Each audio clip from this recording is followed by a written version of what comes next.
Hey guys, just got the Starlink Mini. In order to get Starlink Mini, you have to be a current user of Starlink. So I have Starlink up in a cabin here in California. It's in the mountains. It's a separate dish than this. I pay about $120 a month for that.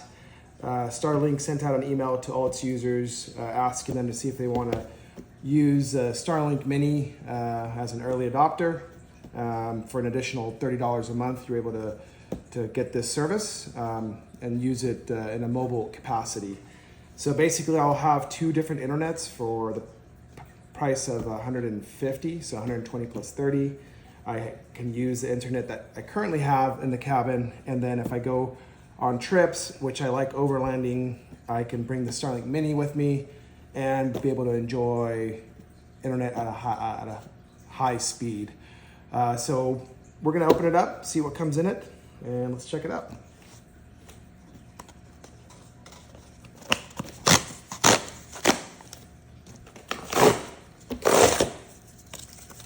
The equipment was pricey. It was around $600. Believe the price is supposed to drop later on, but for the early adopters, you're paying upward of $600 for the equipment itself.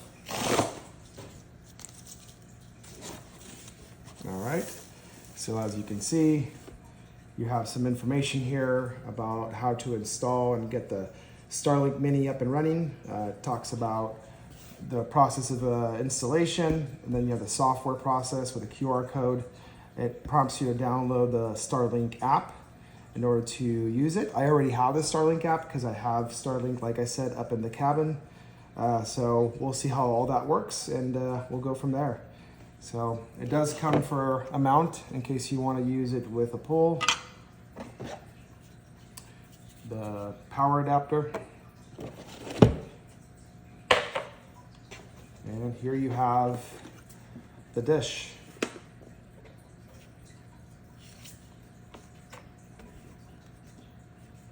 A little stand for the dish.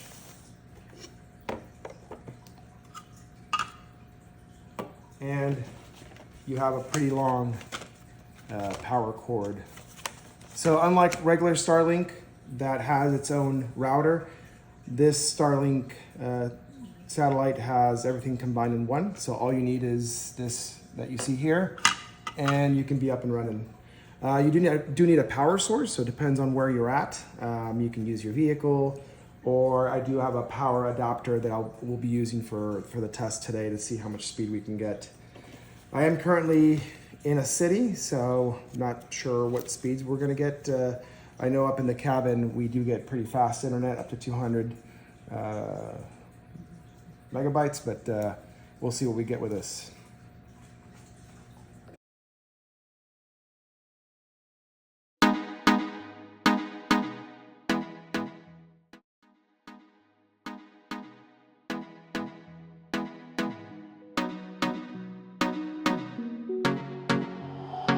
No sé qué tú ves en mí, mi amor.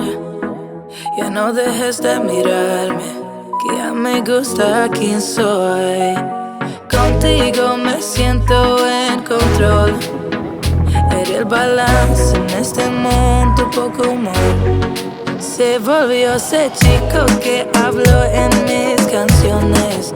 Esas madrugadas y hermosas conversaciones. Se volvió ese chico que quería ver otra vez. Y me enamoré a volverlo a ver. Tú me ves como nadie más, bebé. Me diste alas para que vuele, pero motivos para quedarme. Tú me ves como... All right, well, once you get it hooked up to some power, as you can see in the video, go into the application. I still had my Starlink that I currently have up in the cabin hooked up, so I had to back out and then find this Starlink. Basically, the name of this Starlink on the Wi-Fi network is called Starlink, so I hooked up to that. Once you do that, go back into the application. It'll prompt you with some warnings, basically asking you to create a network name. You can put whatever name you want. Basically, that's going to be the Wi-Fi name that you look for, and a password. After that, it's going to take a while to load up, and then it'll prompt you to move your dish for it to connect to the satellites. So as you can see, there's a little arrow down below. In this case, it's asking you to spin it in a certain direction. So I did spin it. Took me a while. I guess my recommendation here would be make sure that you have a flat surface that you're working with. The hood of the vehicle is not necessarily flat, so it took a little bit longer. But when I say a little bit longer, really it took me overall 2 minutes to lock into the satellites. So some pros and cons, obviously with the existing Starlink that I have up in the cabin, that is not the mini version, which it automatically locks into satellites once you plug it in. It does those adjustments through the hardware. In this case, you have to manually do the adjustments. But obviously the pros here is that you can carry this thing everywhere you go. It's the size of a laptop. As long as you have a battery source with you, you have Wi-Fi on the go. I am planning on taking a trip to Japan here in a couple of weeks where I'm going to test the Starlink out. Hopefully it works out there. I was told there is Starlink out there, and then as long as you are not using it for more than 60 days, then you're okay. If not, if you're going to be there for more than 60 days, Starlink does prompt you to change your home location to that country. So like I said, I won't be there that long, and we'll give you guys some reviews on how it works over there, and if we're having any issues using the Starlink. So please follow this channel, follow me on this journey with Starlink Mini, and also I do have an Instagram channel that I'll post on here. Please go follow me there, where I go overlanding with my FJ Cruiser to remote locations, and I'll be bringing the Starlink Mini with me and using it out there as we camp. So as you can see here on the screen, once it's locked in, we are then doing a test on speed, and I'll let you guys check that out.